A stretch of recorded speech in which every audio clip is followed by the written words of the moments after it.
Well, that nightmare is finally over. Jesus Christ. Well, the 2021-2022 NHL season has wrapped up. I know there's a meaningless game on tomorrow, but who cares? The season really wrapped up last night. And with that, the New Jersey Devils season is finally over. Oh boy. Whew. Dear Lord, this is going to be a long one. So, sit back, relax, enjoy as I try to break down what the hell was this season.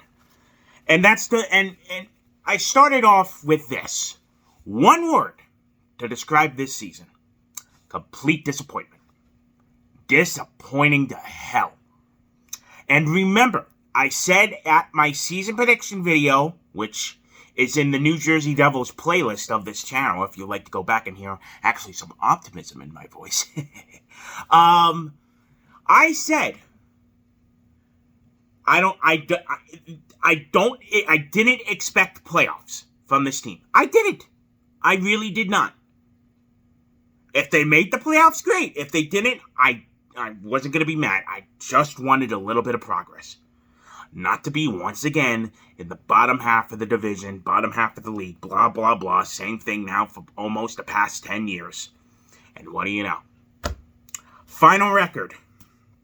27 wins, 46 losses, 9 overtime losses, 63 points, a .384 points percentage, a negative 59 goal differential. The worst statistical season in franchise history since relocating from Colorado in 1982. Worst statistical season, and that's just the basic stats. That doesn't even break down what the team did this year. That's just basic wins, losses, and points. Worst statistical season in franchise history going back to 1982 when they relocated from Colorado. And there were some bad Devils teams in those 80s. Those teams were shite. They were shit. They were garbage, as some people like to call it. This Devils team in 2021-2022 topped all of them. Whew. So yeah, disappointing to all hell for this season, definitely.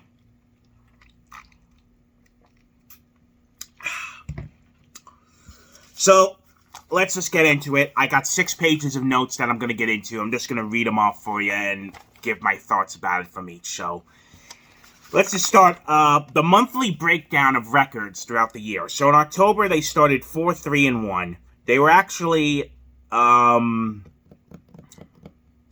to say they were 2-0, 3-1 at least to start the year. Because I went to the first full home games of the year for this team, and they were a lot of fun, I will admit. Getting back in an arena with a full crowd, it felt good. And the team is 3-1 to start the year, so things were looking up. But they finished October 4-3-1. So, 500. Let's call it 500 because of the one overtime loss.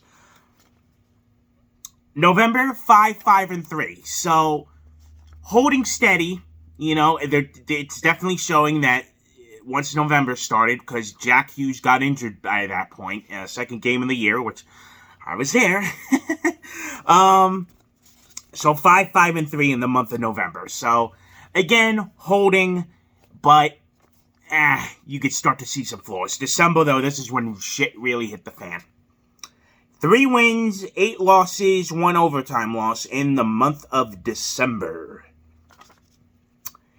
Yikes. And by January, shit was off the rails by then. A 3-9 month of January. Only 3 wins in the month of January. So, season was pretty much over by that point. 4-5 in the month of February. 5-9 in the month of March. Excuse me.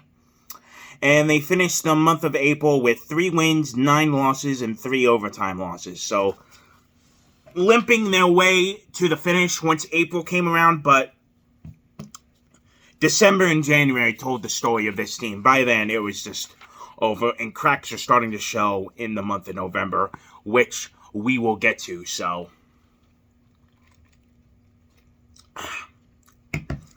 we'll get to it, but that's just a basic breakdown of the year, and it definitely shows.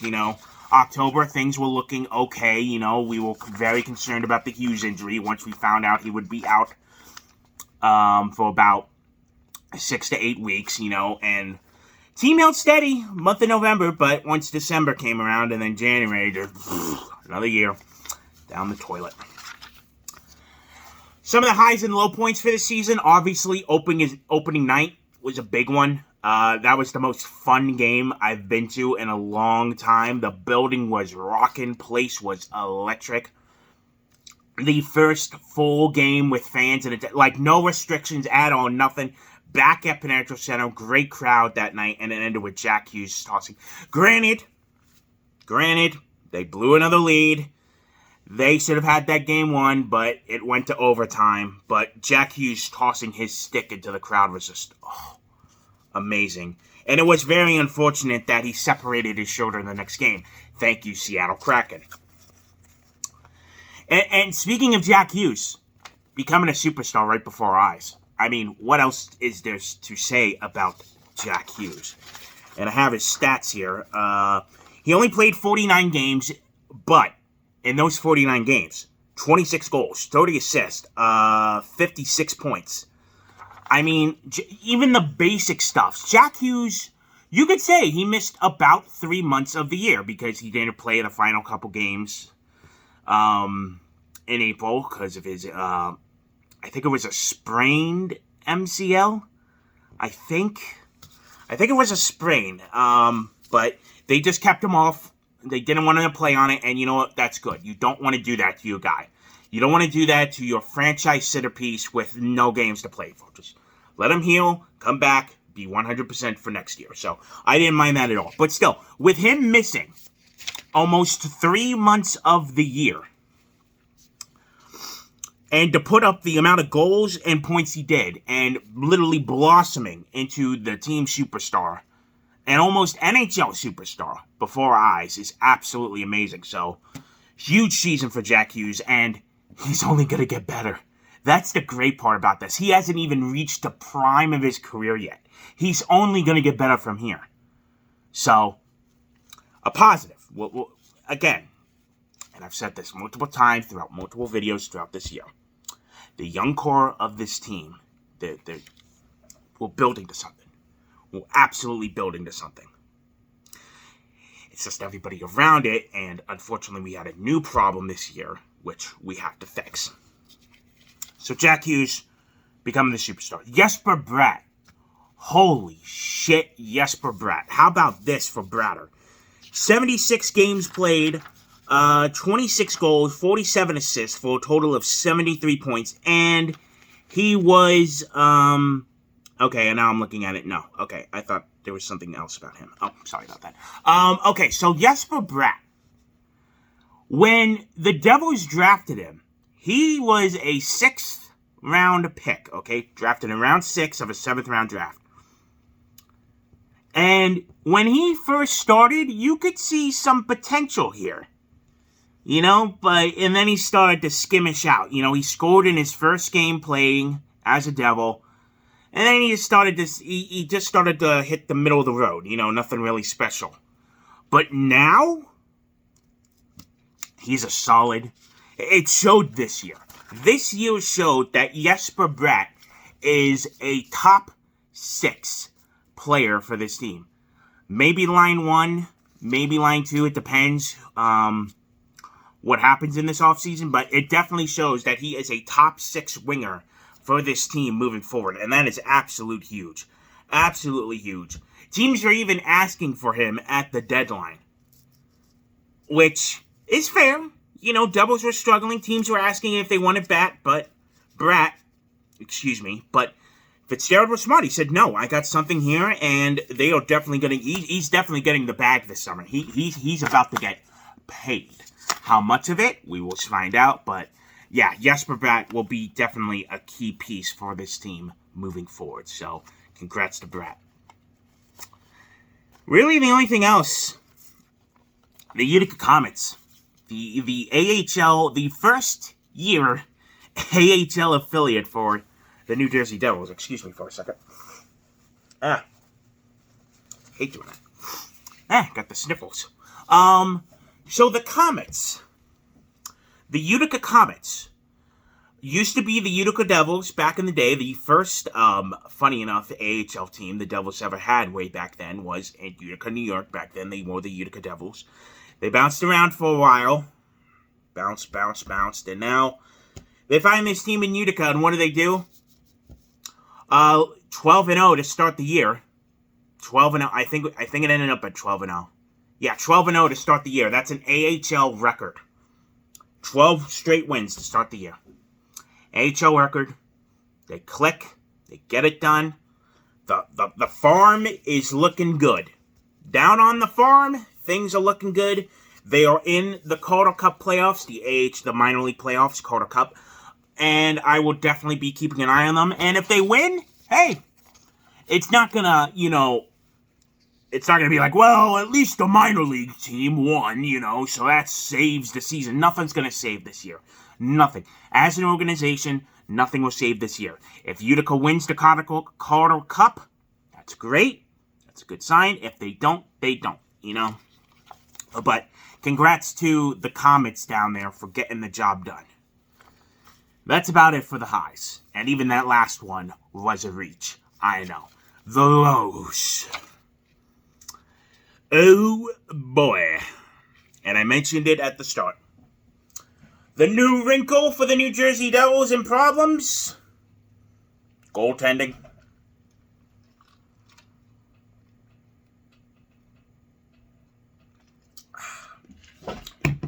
Goaltending. Bruh.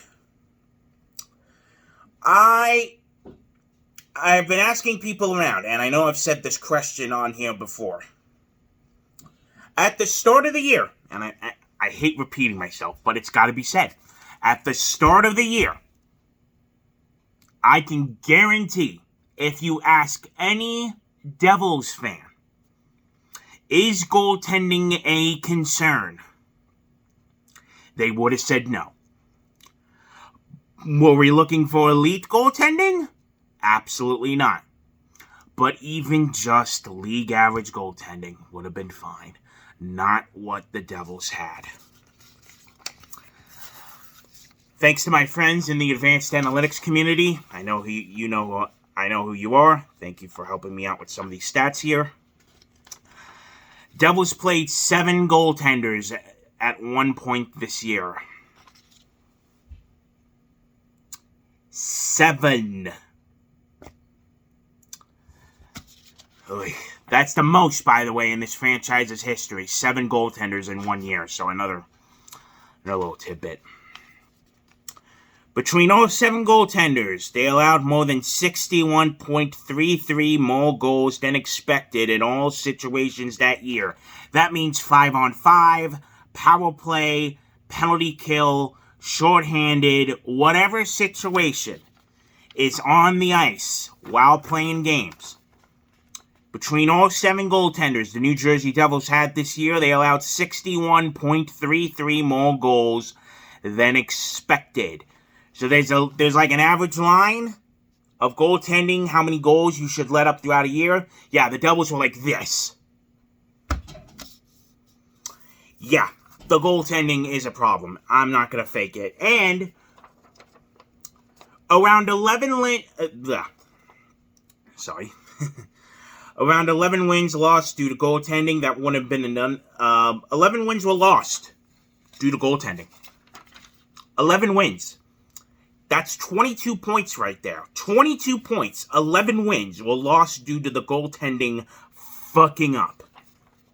It wouldn't have been enough to make the playoffs, but the Devils would have been comfortable with the 9th seed. That's your season. That's your fucking season right there. And if the Devils had that, I wouldn't have been complaining today. I would actually be joyful. I'd be like, you know what? It was a successful year. But no, 11 wins lost, 22 points. Devils would have been the 9th seed instead of the fucking 7th in the division once again. bottom half of the league. That would have been a good season. Not the shit we got this year. 7 goalies in 1 year. Unfucking believable. And, I mean, I don't have all 7 goalies listed because some of them have been moved and up and down throughout the year, like Nico Dawes and Akira Schmid down in the AHL. By the way, Nico Dawes, dude, you're only a rookie. I still have high hopes for you. Thank you for what you had to go through this year. None of us expected you to do it. You played the best you could. Yeah, Knights, it showed. You were a rookie. But, dude, you tried your best. That's all we could have asked for you. No one expected you to come up this year. You played the best you could for the situation you've been in. Go kick some ass for the Comets in the playoffs, my dude. Thank you for all you did. So, the main goalies that were here, 4 of them, Jonathan Bernier, Mackenzie Blackwood, John Gillies, Andrew Hammond. Bernier played 10 games this year. He started in 8 of them. 4 wins, 4 losses, save percentage of .902, and a goals against average of .306. Bernier had a broken hip. And before the Devils even signed him last year, the team knew about it. They knew he had hip injury issues. But he didn't require surgery at the time, which, okay. But 10 games in, he breaks it even further, requires surgery. He's done. So, who knows what happens with Bernier? I don't know if it's LTIR or if they just cut their losses. They only have 1 year of the contract left, so they might just stick him on LTIR for the year. That's a tough injury to come back from a hip injury. So, we'll see what happens. And it just shows, once again, the Devils' luck in trying to sign free agent goaltendings. Corey Crawford, obviously, 2 years ago, signed with the Devils, but before even the season started, said, I'm retiring. I have mixed feelings about that. Like, okay, you know, but, dude, if you're gonna sign a contract, you know you gotta play. You can't just sign with a team and think, I'm gonna retire, you know. You screwed us, dude. You completely kicked us in the nuts. And I'm not saying that if Corey Crawford played for the Devils 2 years ago, everything would have been sunshine and roses. It's not. The team still had issues. But, dude, you kicked us in the fucking nuts. You set us back another year. Thanks, dude. Really. But Bernier this year, for the games he played in, it's not bad. Mackenzie Blackwood. Oh boy. Oh boy, Blackwood. Was last night. The final night we see Blackwood in the Devils uniform. Personally, I don't know. With the rumors and everything that's going around of the team, Blackwood not happy with the team and how they handled his injury, and the team not happy with Blackwood that he wasn't vaccinated at the time before last season started, so they had one unvaxxed player on their roster. I have no idea what's going to happen this summer with Mackenzie Blackwood. He still has, I think, 2 more years left on his contract after this year. 2 more years starting next season. I think that's correct. But will they trade him? I don't know. What will the Devils even get back? I don't know. I don't think they get much back. It's got to be a draft pick. I don't know. Who's going to trade a goalie for a guy, you know, maybe it's just a change of scenery? I don't know. Will they stick with him and just ride it out? I don't know. It's going to be a very interesting for summer for sure with Mackenzie Blackwood. He had a broken right heel, the right heel of his toe, of his foot. Toe and foot area was, he got surgery on that. And then they rushed him back. This was last summer when he got the surgery. So we knew last summer Mackenzie Blackwood was getting heel surgery. They rushed him back. They even admitted that. The first time he came back, they completely rushed him back, which hurt him even further because he re-aggravated the injury. And now he just came back fully healthy for the final 2 games, for the 2 games he played in at the end of this year. So thanks.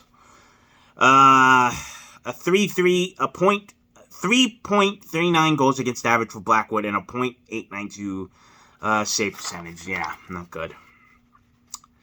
John Gillies, this fucking bum. Where the hell did they even find this guy, Gillies? Dear fucking Lord Fitzgerald. 19 games, a 3.76 goals against average, and an .885 save percentage. And he's not even the worst of them. Andrew Hamburger Hammond. 7 games, a 4.66 goals against average, and a .860 save percentage. Holy shit. And there's one game that defines him as a Devil, which we will get to.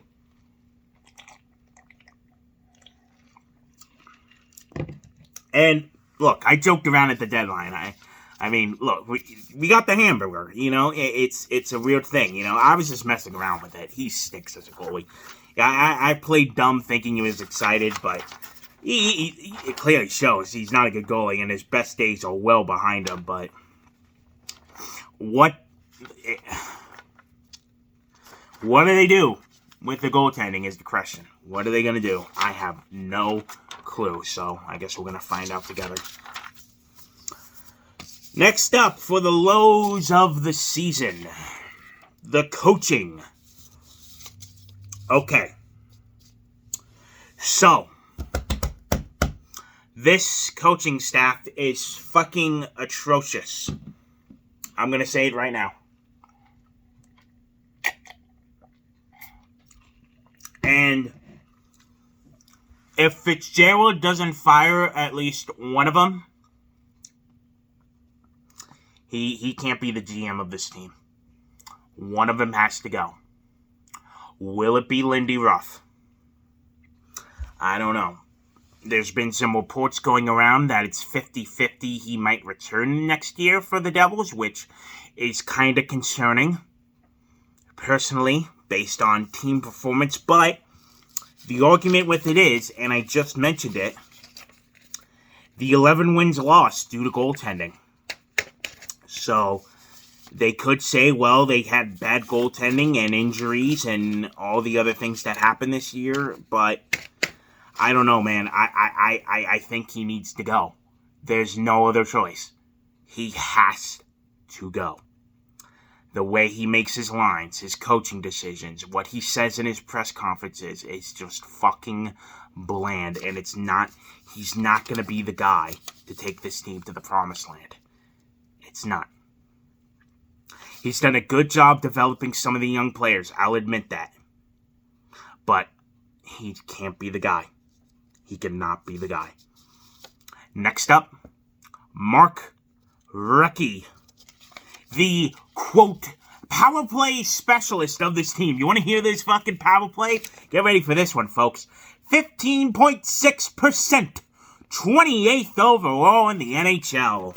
That's Mark Recchi for you right there. Oh, most shorthanded goals given up on the power play.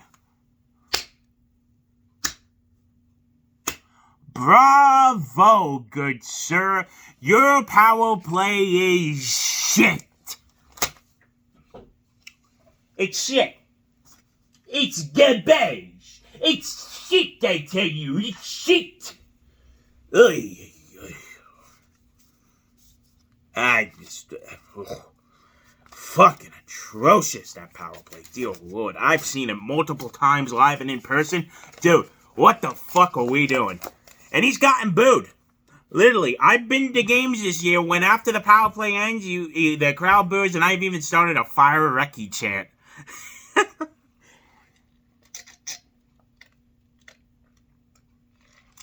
Bad. Very bad. And it's been a thing with the Devils for years now. We haven't had a successful power play in forever. But dear Lord, just watching it this year, just garbage. Last but not least, there's Elaine Nasruddin, the defensive coach who runs the penalty kill. Honestly, can't complain about these numbers because they've improved dramatically as the season went on. But at the start of the year, they were complete dog shit, absolutely. But the Devils finished with an 82 80.2% on the penalty kill, which is 14th overall in the league. Can't complain. Middle of the pack. Middle of the pack penalty kill. If your power play... Okay, so there's 32 teams in the NHL. If your power play is between 1 and 16, you're good. You're honestly good. Could it be better? Oh, absolutely. But if your power play is between 1 and 16, you're... And the Devils finished 14th, that's a good penalty kill, in my opinion. So, Naz did his job, and honestly, fans like to bash on Nazardine. I do too, but if there was one coach that's going to come back next year, and if they want to fire Ruff and not get a new head coach until his contract expires, keep Nazardine. The players like him. I can deal with Nazardine for 1 year as a stopgap. So, we'll see. And he's been intern before. He knows how to do it. And the players really seem to like him. So, that's the coaching staff for you. Dear Lord. Oh boy, the next one. Oh boy. Okay. So, this is the one thing that pissed me the fuck off about this year. This is the one thing. No goddamn consistency from game to game from this fucking team. And that's on the coaching staff. That is on the coaching staff of this team. No fucking consistency in how they play. Because one night, they'll beat the, I don't know, Florida Panthers 7-2. Or 7-4, I think. 7-3, 7-4, something like that, back in November. The Florida Panthers, one of the best teams in the league. They'll dog walk them. Excuse me. Dog walk them. And the next game, lose 3-0. What? This team's got to learn to play from game to game.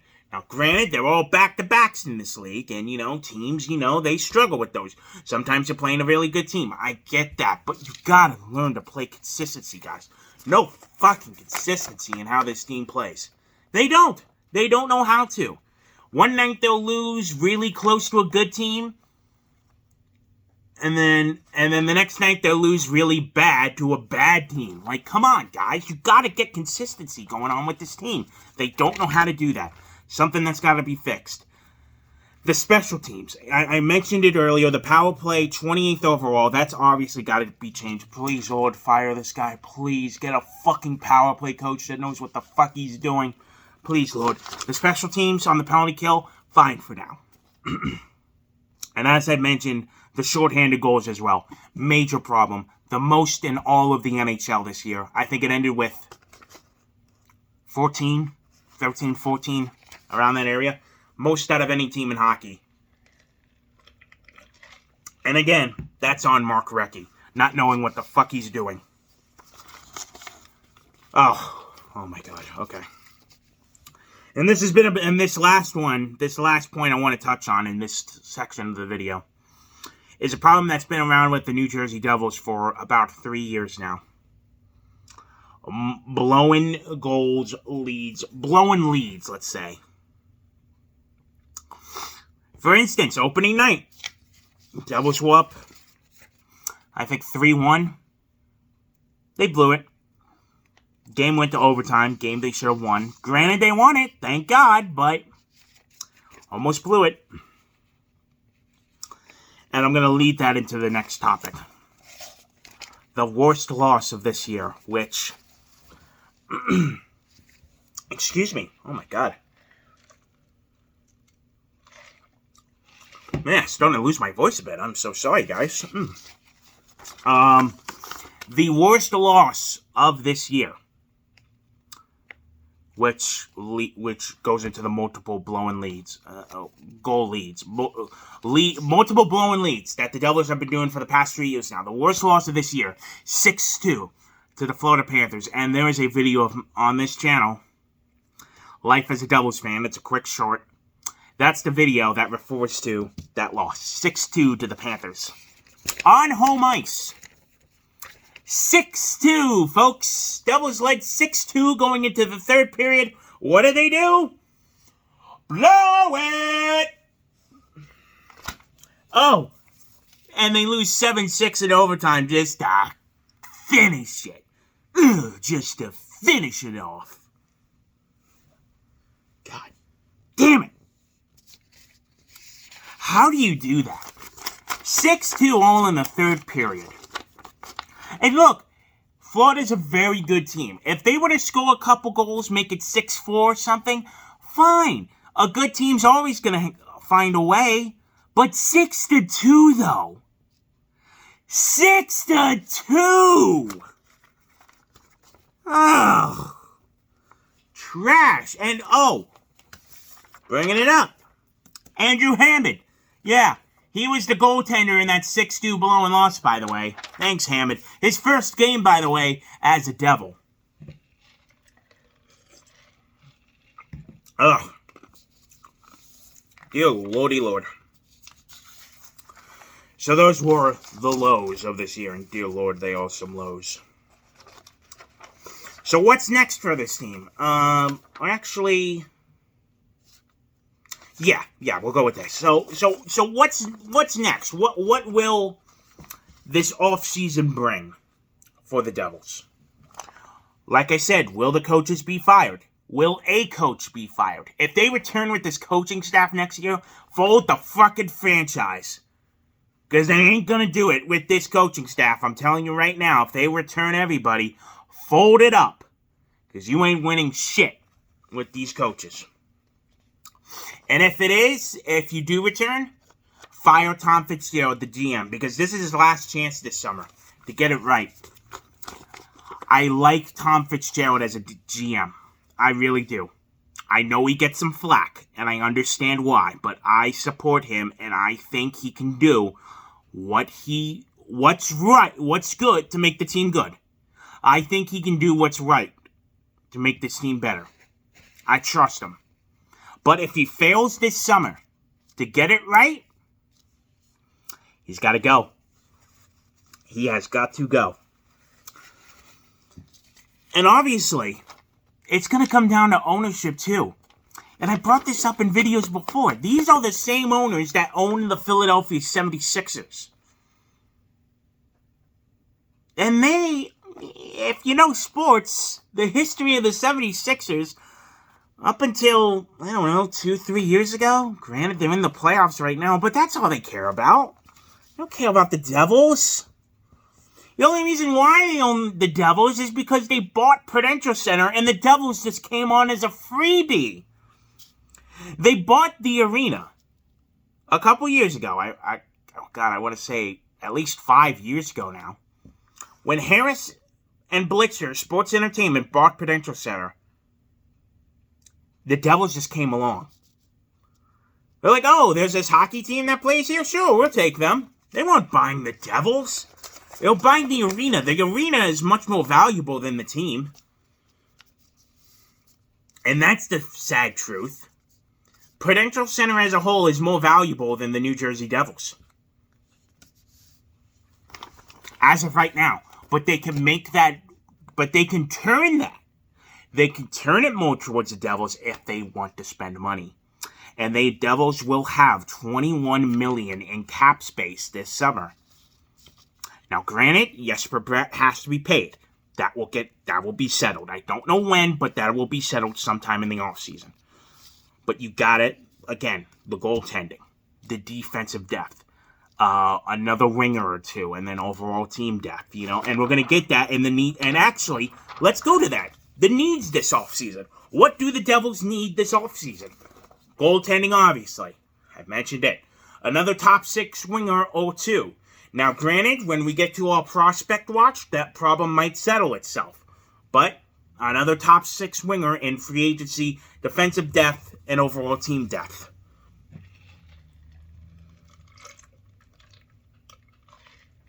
You got to spend money to be competitive in this league. And you can see that for any sport. You got to spend money.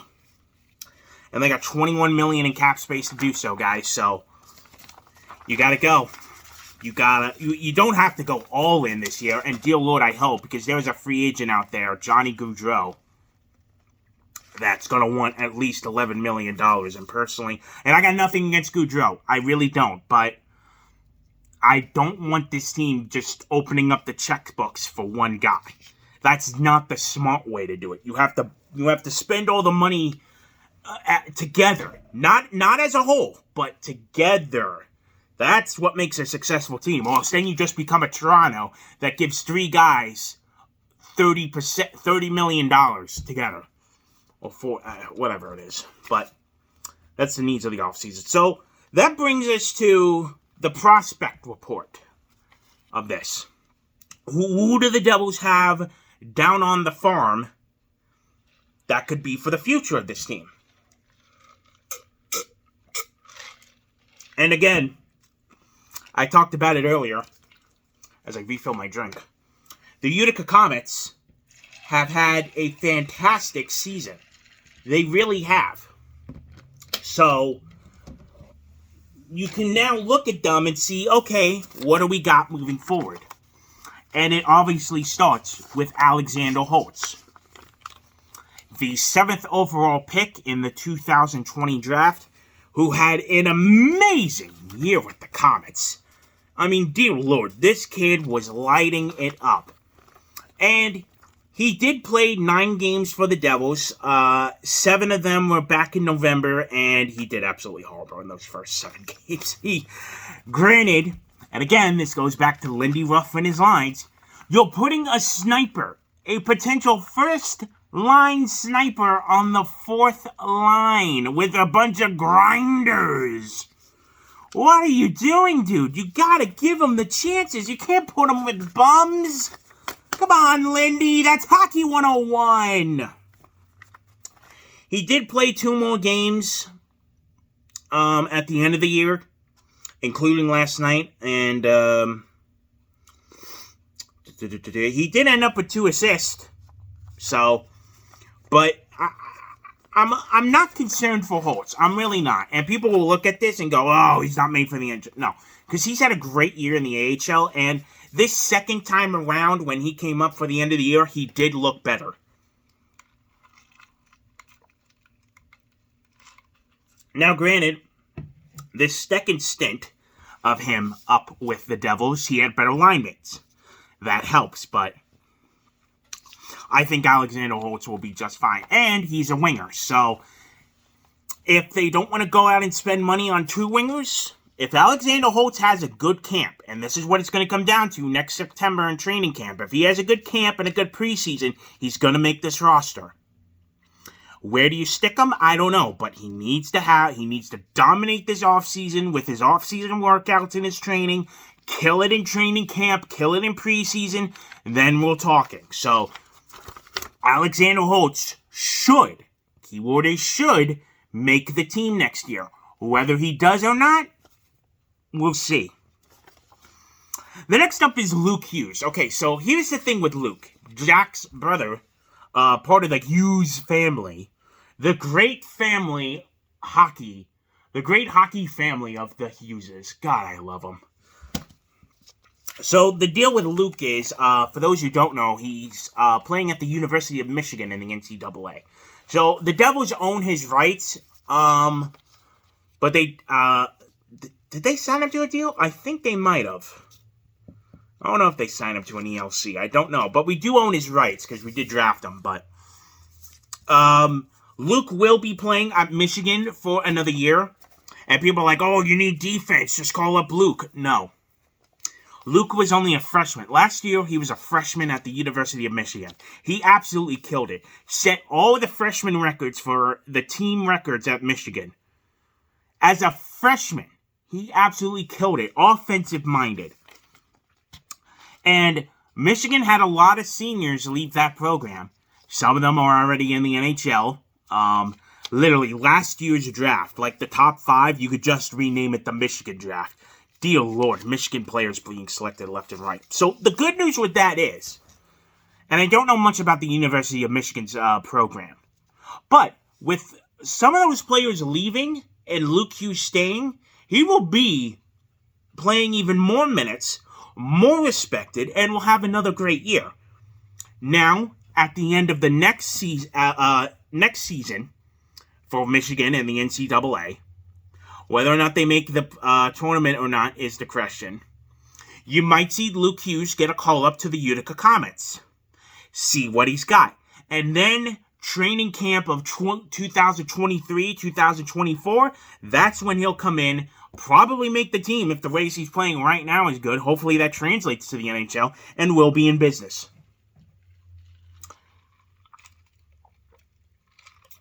But GM Tom Fitzgerald has already said Luke will be playing at Michigan for another year, which is smart, which is good. You don't want to rush them. You do not want to rush these kids. I mentioned it earlier, Nico Daws. For what he did, it's good. You know, he did the best he could in the situation he did, playing all those games here up in New Jersey. As a rookie, as a 20-year-old, when he wasn't even expected to be up. Now, here's the catch. He needs to spend a full year now in the AHL. I know. But he has to. Unless it's another emergency type call-up, he should not be on the NHL roster next season. He needs to continue to develop his game. And you'll hear people say, oh, just throw him into the fire, see what he can do. No, you gotta develop. This is the one thing people don't understand about top prospects. You gotta develop them. Absolutely. It takes time. And goaltenders take longer than others if you're not at the elite level. A goaltender's prime doesn't really begin until he's 26, 27. So, Nico Daws, stay down there. I pray to God they keep him down there. Do not bring him up unless it's emergency. Let him dominate the AHL, and then, just like Luke Hughes, come back at 23-24. Maybe he'll be the backup, or hell, even starter, depending on what the Devils do for goaltending this summer. And, who knows? Maybe Nico Daws will have to play, because the goaltending market this summer is kind of weak. So, we'll see what happens. Just a couple quick ones. Fabian Zetterlund, who had a great, he came up for around the end of the year. Let's see, Fabian Zetterlund on my list here. Fabian Zetterlund, yes, he played 14 games, 3 goals, 5 assists, 8 total points. Fantastic from Zetterlund. He looked great to end the year on his most recent call-up up here. So, good job to Zetterlund. Nikita Okachuk, the defenseman. 5 games, 1 goal, 1 assist. Not bad, you know. I do think he goes back down to Utica for the next full season, but there could be something there. Riley Wash is another one. He finally got his call up to the NHL. He only played 1 game, 1 assist he got. That's great. Send him back down. We'll see. Maybe he'll get a shot at training camp. Who knows? Kevin Ball is another one. All right, so here's the deal with Kevin Ball. He played 17 games, 1 goal. He did get a goal? Oh, that's right, he did get a goal. 1 goal, 3 assists. I'm like, wait, he scored? Yeah, he did. So here's the deal with Kevin Ball. Excuse me. Kevin Ball is just tall. He really is. He's just tall. That's literally his scouting report is big. He is huge. So, you take it with a grain of salt. Does he get... He'll be a 7th defenseman, probably, you know, if they want to keep him. But honestly, he might go back down. Really. We'll see what they do with Kevin Ball. And Nolan Foot's another one. 7 games, 3 goals, 1 assist. So, congrats to Foot. Who I believe scored last night as well. I think he did. I don't have the game logs with me, so I'm just going off the team stats page. So 3 goals, 1 assist, 4 points for Foot. So we'll see what they do. I mean, Utica's going to have a big run for the playoffs, hopefully. Hopefully they don't get bounced early. You know, they have a nice long playoff run. And let me see the contracts. I mean, they really don't have to sign anyone from down there. There's only one person, really. I'm looking at my my little cheat sheet right now. So, I mean, we'll see. We'll see what they do. It's going to probably come down to training camp in September. Who makes a team, who goes back down to the farm. So, we'll see what happens. So now I want to get into the a full players report for this year. This is going to be who stood out, who was just there, and who took a step back this year. Because, dear Lord, there were a couple players that regressed hard this year. So, obviously, the standouts, Jack Hughes, Jesper Bratt, Nico Hischier, the captain, Yegor Sharangovich, Dawson Mercer. Honorable mentions to Dougie Hamilton. Dougie Hamilton, I do want to touch on really quickly. So here's the deal with Dougie Hamilton. And I already seen it. Oh, a terrible signing for the Devils. Oh, Dougie Hamilton, why would he go to New Jersey? Oh, he had a terrible year. He didn't even score 10 goals. And you're paying him $9 million for 7 years? Oh, my God, he's terrible.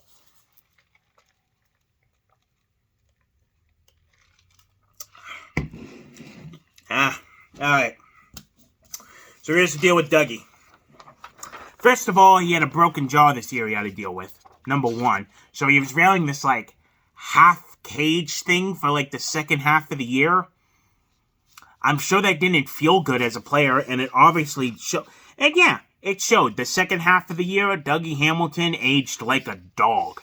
Like, it was... Ooh. Like, he struggled. He absolutely struggled the second half of the year. Am I giving up on him? Absolutely not.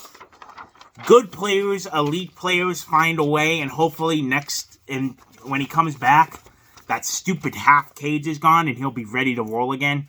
So I'm not concerned about Dougie Hamilton.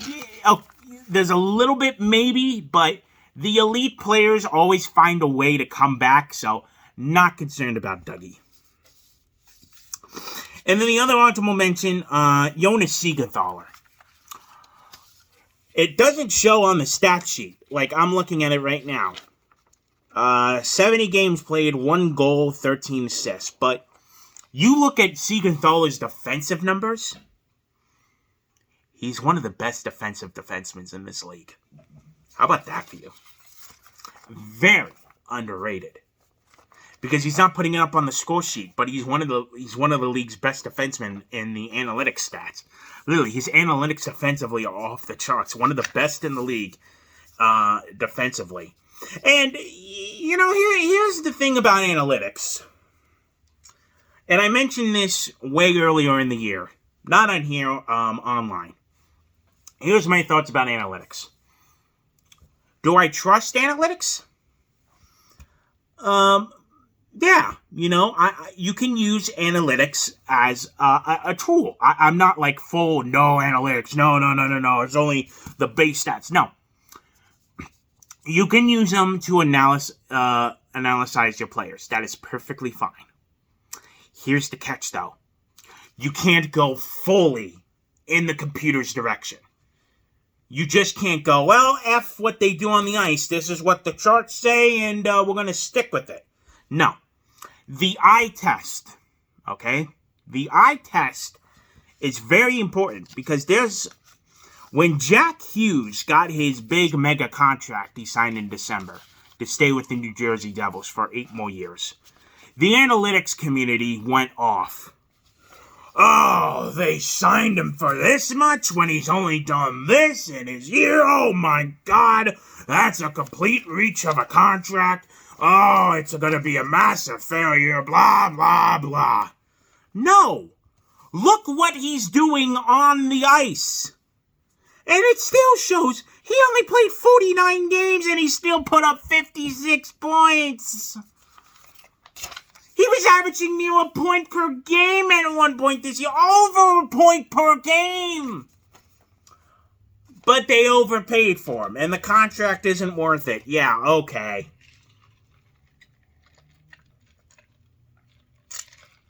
That's the problem with analytics. When you swing fully in the computer's hand, things get bad. But if you want to analyze your players like a Jonas Siegenthaler, That I'm fine with. Players just took a step back this year. Ty Smith, definitely. Oh, God. Ty Smith stands out the most on this chart. Dear fucking Lord, Ty Smith. 66 games, 5 goals, 15 assists, but a minus 26. That is the most on this hockey team. A minus 26. Now, I don't like to use plus minus a lot. I really don't. That's just a baby stat, a cheat thing. But dear fucking Lord, Ty Smith defensively, trash. Talk about a player who needs a good offseason to get his shit together, Ty Smith. And honestly, they won't do it, but I would if I was GM. Ty Smith, you're still on your ELC. You won't have to go through waivers. You're going down to Utica for the playoffs to get your shit together. That's what I would do. Tell this guy to get his ass to Utica, spend some time in the minor leagues, and try to fix your game. That's what I would do. And honestly, for some of these guys on here who are still on their ELCs and don't have to go through waivers, send them down to the playoffs.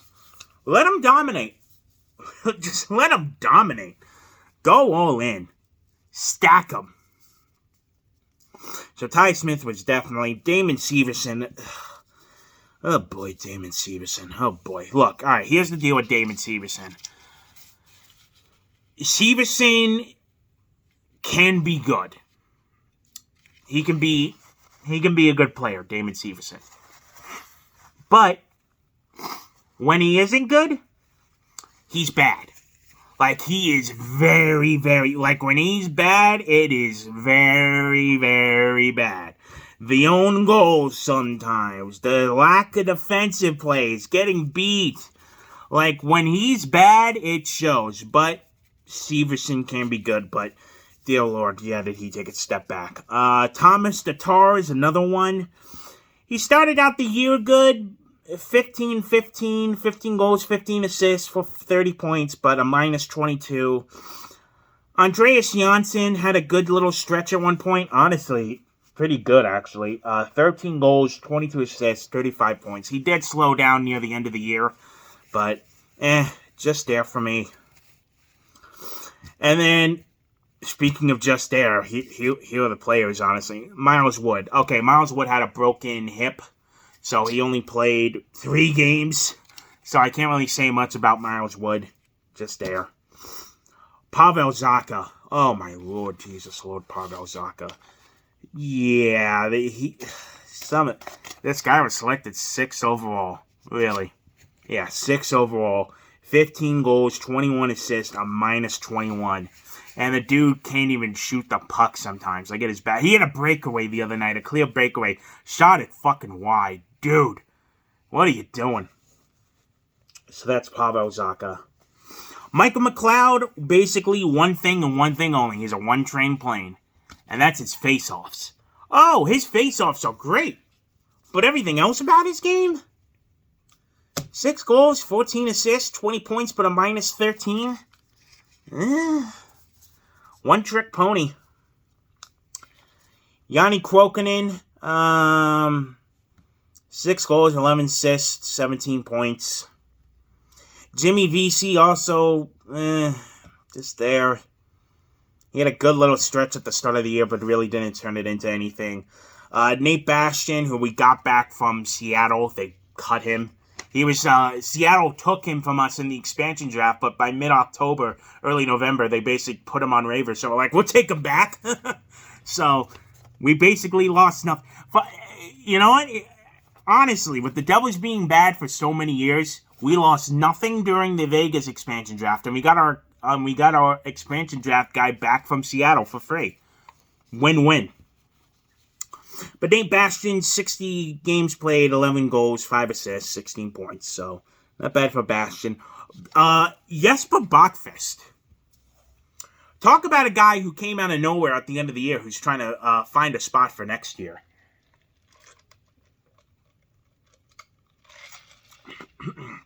If Jesper Bachfest plays the way he ended this year, going into next year, he's earned a spot on this team. 10 10 goals, 13 assists, 23 points. He had a nice little point streak to end the year. So if Bachfist continues the way he was playing the end of this year and the next year, yeah, he earns a roster spot. And then the rest of it, Colton White, 27 games, 6 full assist, and oh dear Lord, PK Subban. Thank fucking God he's out of here. Oh my God. I could say a lot of things about PK Subban. I mean, look, let's be real. The guy has lost his game. Okay, it's obvious. He lost his game. And, you know, it's, I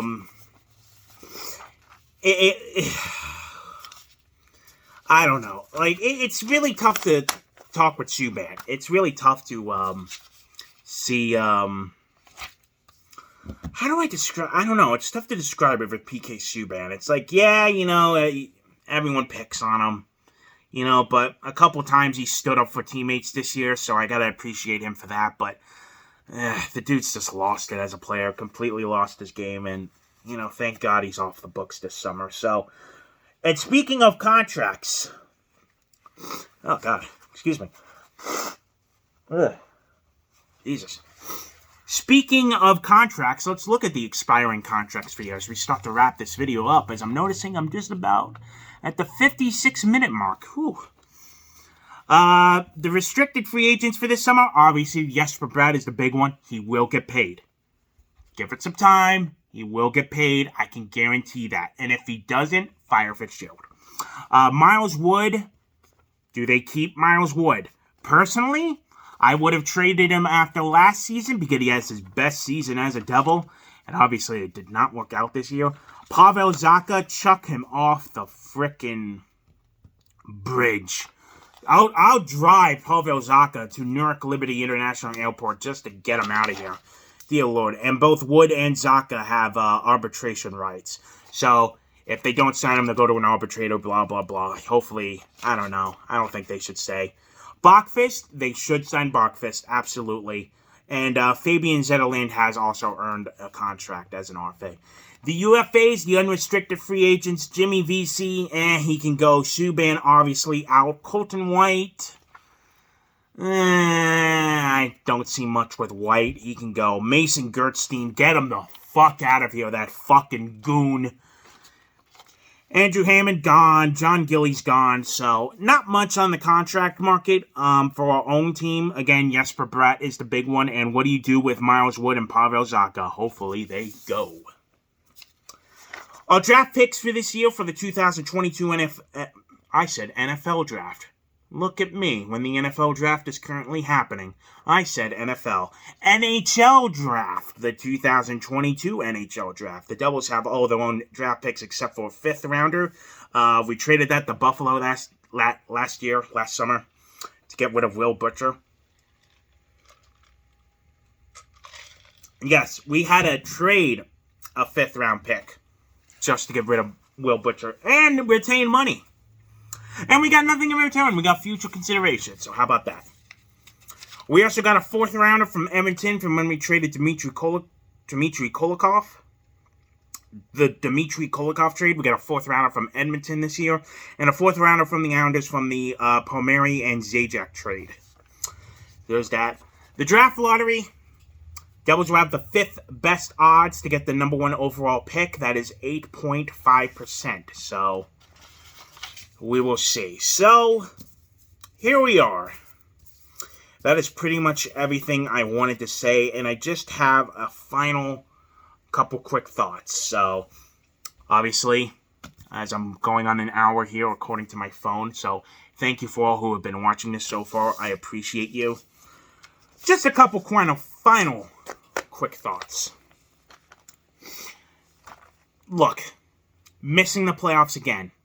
9 out of 10 years since 2012. And yes, a little bit of a teaser. May 25th, the Decade of Ineptitude video will be coming out here on this channel. I'm really excited to make that one. Hope you all will watch it. So, no playoffs once again. It sucks. It freaking sucks. It is the worst stretch in franchise history since relocating.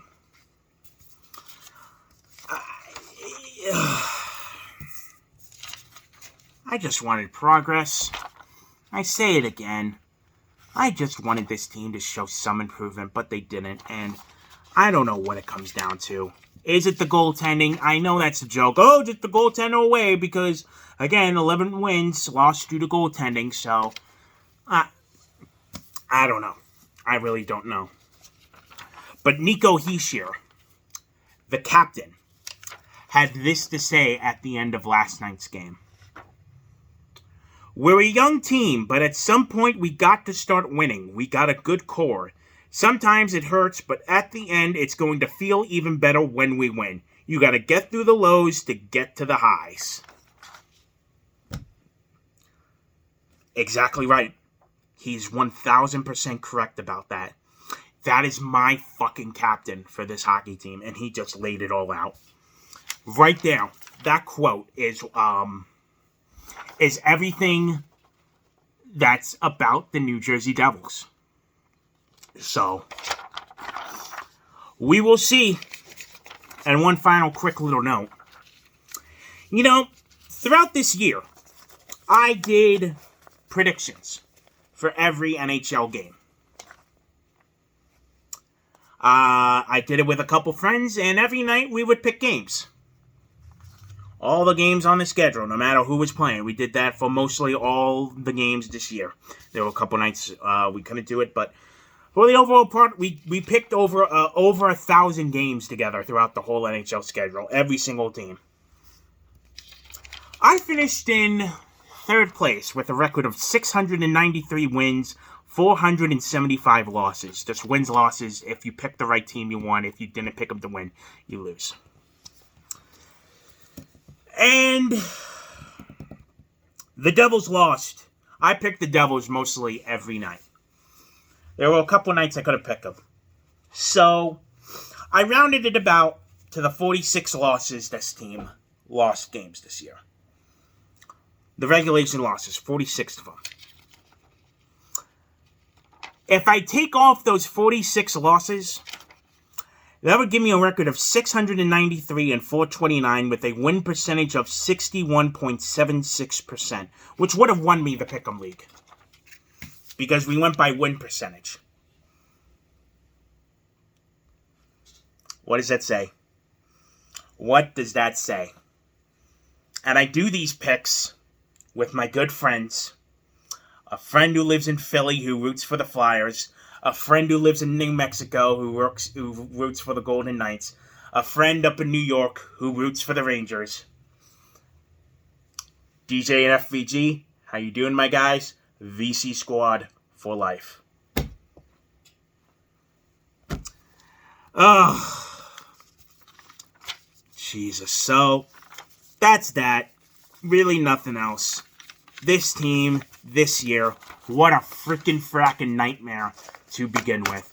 Oh my, to begin with, to watch, to listen to. I couldn't even watch games this year because Comcast took my MSG away. Thanks a lot, Comcast. Had to listen to it. So, that is just about going to do it. That was the New Jersey Devils season as a whole. I think I went over through everything. I'm done with this team for the summer. Thank God. I need a break. And that is going to do it for this video. So, cheers everyone. Have a good summer. Thank you a lot for following me this year with this NHL year. Got some exciting videos coming out later this month as well. So, stay tuned for those as I wear the hat. Because for the jersey. Thank you very much. As always for watching, for listening. Like, comment. Give me some feedback. How we doing here? And I will catch you all for the next one.